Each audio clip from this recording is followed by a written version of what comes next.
नमस्कार दोस्तों, NISM series YouTube channel में आप लोगों का स्वागत है। नमस्कार दोस्तों, आज हम NISM सीरीज 10A के chapter 4 debt management and loans से 20 मोस्ट इंपॉर्टेंट क्वेश्चंस डिस्कस करेंगे जो एग्जाम में बार बार आते हैं। वैसे ये 20 क्वेश्चंस तो हम डिस्कस करेंगे, लेकिन प्रैक्टिस के लिए और भी क्वेश्चंस चाहिए होंगे ना? हाँ बिल्कुल, इसलिए nismseries.com पे जाओ, वहाँ हर चैप्टर के लिए चैप्टर वाइज क्वेश्चंस है। अनलिमिटेड टाइम्स प्रैक्टिस कर सकते हो। इंडिया का बेस्ट प्लेटफॉर्म है NISM सीरीज एग्जाम्स प्रिपरेशन के लिए। चलो अब क्वेश्चन शुरू करते हैं। तो question number 1, what is the primary use of debt in personal finance? Options हैं A, avoid paying taxes, B, lifestyle expenses, C, finance goals when self funding is inadequate, D, cash flow mismatches. इसका मतलब है कि personal finance में date यानी loan का मुख्य उपयोग क्या है? तो सही आंसर क्या होगा? सही आंसर है ऑप्शन सी, यानी to finance goals when self funding is inadequate. अच्छा। हाँ, देखो एक एक्सपर्ट के नजरिए से लोन कभी भी टैक्स बचाने के लिए या अपने फालतू लाइफस्टाइल एक्सपेंसेस के लिए नहीं लेना चाहिए। जैसे नया फोन EMI पर लेना है ना? बिल्कुल सही। लोन तब लिया जाता है जब किसी बड़े लक्ष्य के लिए, जैसे घर लेना, आपकी अपनी बचत कम पड़ रही हो। ऑप्शन ए और बी बिल्कुल गलत है, और डी यानी कैश फ्लो मिसमैच के लिए लोन लेना तो बहुत बड़ी गलती है। ये क्वेश्चन बहुत बार आता है। क्लियर है ना? हाँ, एकदम क्लियर। तो बढ़ते हैं क्वेश्चन नंबर 2 की तरफ। Which is the best measure of capacity to repay a loan from available income? Options हैं A, debt to equity, B, current ratio, C, return on assets, D, debt to income ratio। इसका मतलब है कि आपकी उपलब्ध आय से कर्ज चुकाने की क्षमता नापने का सबसे अच्छा तरीका कौन सा है? क्या ये डेट टू इक्विटी है? नहीं, सही आंसर है option D, debt to income ratio, या जिसे हम DTI कहते हैं। ओ, DTI। हाँ, देखो DTI ये दिखाता है कि आपकी कमाई का कितना हिस्सा हर महीने लोन चुकाने में जा रहा है। बाकी जो ऑप्शंस है ना, A, B और C, ये सब कॉर्पोरेट फाइनेंस के टर्म्स हैं। पर्सनल फाइनेंस में इनका कोई काम नहीं है। स्टूडेंट्स अक्सर इन टर्म्स से कंफ्यूज होते हैं। क्लियर है ना? समझ आ गया। Question number 3, expenses on restaurant meals or trendy clothes are classified as options A, investment, B, mandatory, C, consumption expenditure, D, capital expenditure। इसका मतलब है कि जो हम वीकेंड पर बाहर खाना खाते हैं या नए कपड़े खरीदते हैं, उसे क्या कहते हैं? सही आंसर है ऑप्शन C, यानी कंजम्पशन एक्सपेंडिचर। कुछ लोग तो इसको लाइफस्टाइल इन्वेस्टमेंट बोलते हैं। अरे वही तो सबसे बड़ा भ्रम है। देखो, इस खर्चे से कोई नई संपत्ति या एसेट नहीं बनती है। आपने खाना खाया और बात खत्म। इसलिए ये किसी भी हाल में इन्वेस्टमेंट या कैपिटल खर्च यानी ऑप्शन A और D नहीं हो सकता। ये बहुत सिंपल कॉन्सेप्ट है। क्लियर है ना? हाँ, इंटरेस्टिंग। अब question number 4, what should be the correct relationship between income, savings and expenses? Options: A, income minus expenses equals savings, B, expenses minus income equals savings, C, income minus savings equals expenses, D, none of the above। इसका मतलब है कि आय, बचत और खर्च के बीच सही तालमेल क्या होना चाहिए। आमतौर पर तो लोग पहले खर्च करते हैं, फिर जो बचता है उसे सेव करते हैं। और यही उनकी सबसे बड़ी गलती होती है।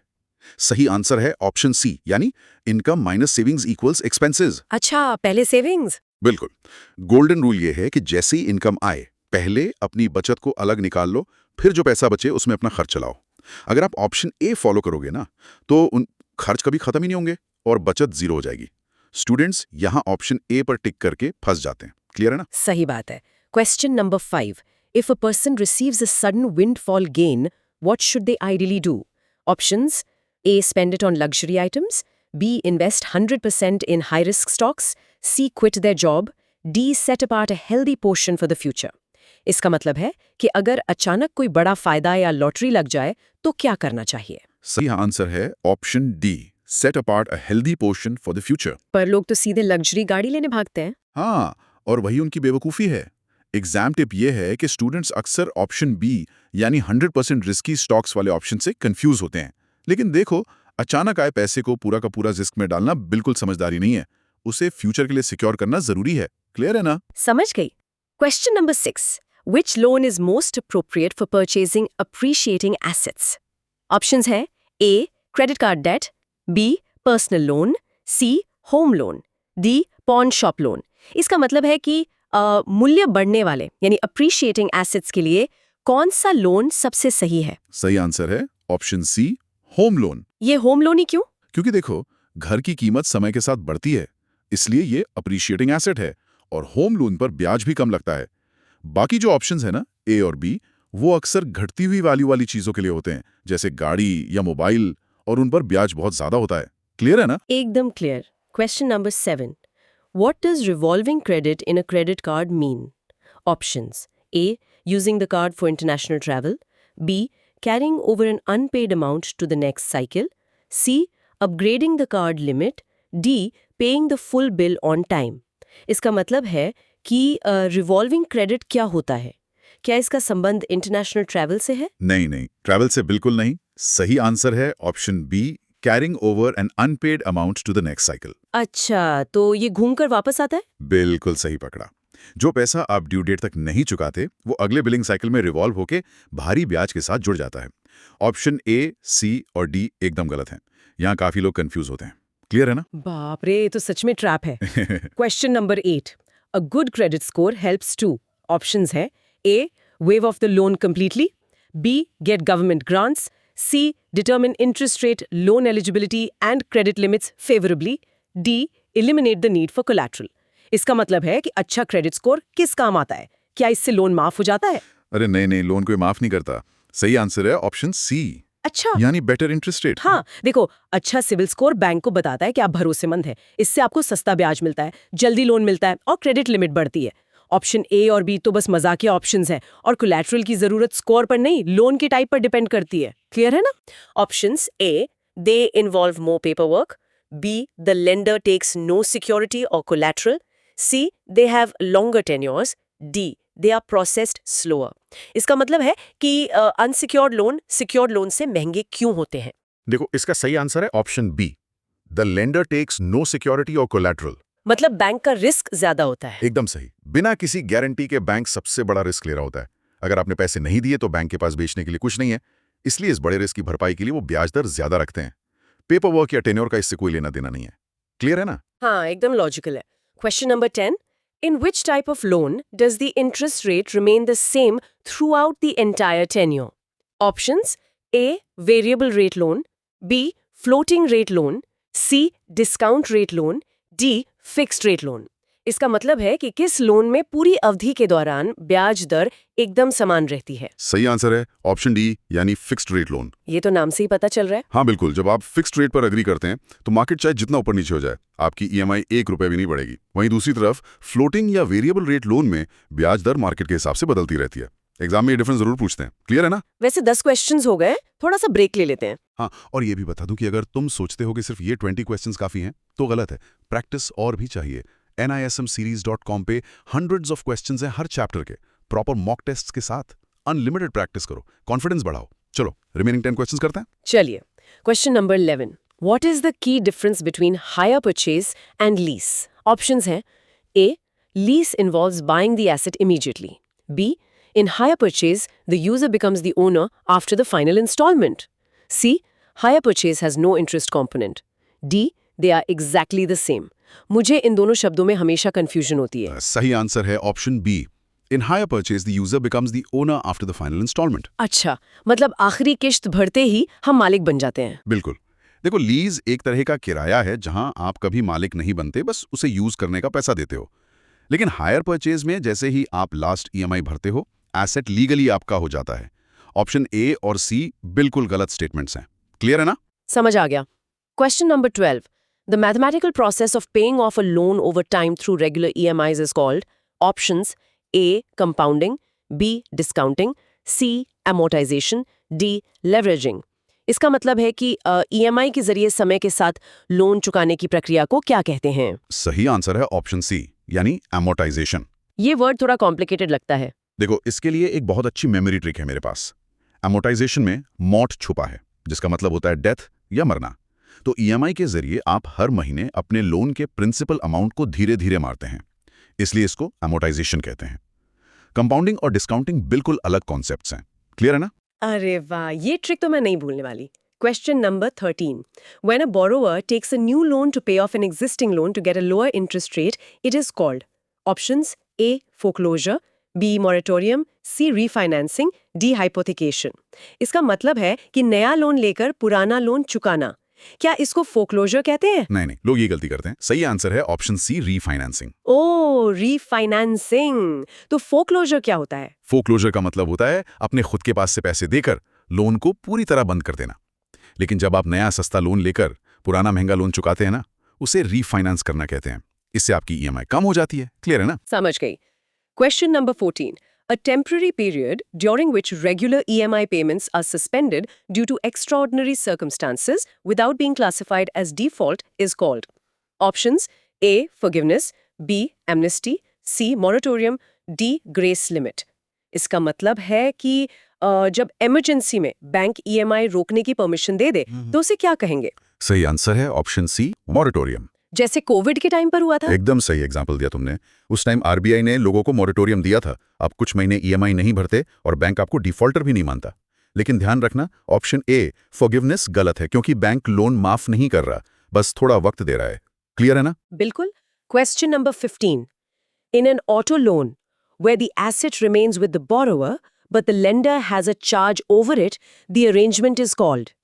Options: A. Pledge, B. Mortgage, C. Hypothecation, D. Lease.